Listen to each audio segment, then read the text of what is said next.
Orang yang bersamaku ternyata saksi kunci yang memilih diam bertahun-tahun. Kalimat ayah Ryan itu menggantung di udara lebih lama dari yang seharusnya. Ada beberapa hal yang dulu kami anggap lebih aman untuk tidak sampai ke kamu. Nara tidak segera menjawab. Ia belajar dari pengalaman.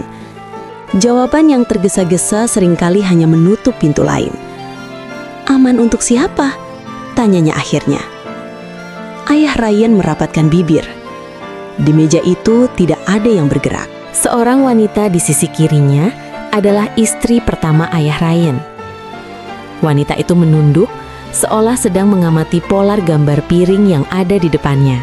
Seorang pria yang lebih muda, sepupu Ryan, menatap piringnya tanpa minat. Keheningan mereka bukan kebetulan, tapi itu kebiasaan. Untuk banyak orang, jawab ayah Ryan, untuk pertama kalinya menoleh ke arah Nara. Untuk keluarga, Nara mengangguk kecil. Ia pernah mendengar alasan itu sebelumnya, dengan wajah yang berbeda dan ruang yang lain. Termasuk keluargaku. Ryan menoleh cepat, lalu kembali menahan diri. Ia membiarkan ayahnya yang menjawab. Keluargamu berada di persimpangan, kata ayah Ryan hati-hati. Ada kerjasama lama, ada kepentingan yang saling menahan. Kepentingan apa? Nara bertanya, suaranya tetap datar. Ayah Ryan menatapnya untuk pertama kali malam itu. Reputasi dan utang yang tidak selalu berbentuk uang. Nara merasakan sesuatu beringsut ke tempatnya. Bukan kemarahan, tapi lebih seperti potongan puzzle yang mulai menemukan tepinya. Surat itu bukan hanya disimpan, surat itu dipilih untuk tidak sampai, kata Nara. Benar, jawab ayah Ryan.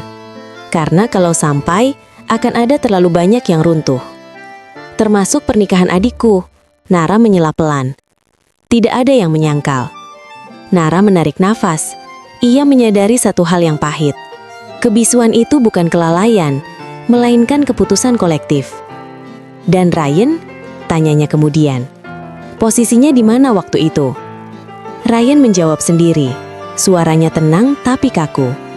Di tengah, cukup dekat untuk tahu, terlalu jauh untuk berhak bicara. Nara menatapnya lama. Ada rasa sakit yang tertahan di sana. Bukan karena masa lalu Nara, melainkan karena ia tumbuh dengan aturan yang sama.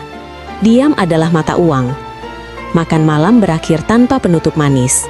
Saat mereka berdiri untuk pergi, ayah Ryan berkata, "Kami tidak meminta maaf, kami hanya menjelaskan." Nara mengangguk. "Aku tidak datang untuk maaf." Di mobil, Ryan menunggu.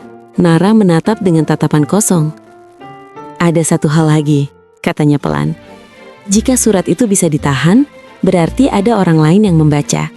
Dan orang itu masih punya suara," kata Nara akhirnya. Ryan memegang kemudi lebih erat. "Aku juga baru tahu namanya." Nara menoleh. "Siapa?" Ryan tidak langsung menjawab. Mobil berhenti di lampu merah, dan di jeda singkat itu, Nara tahu.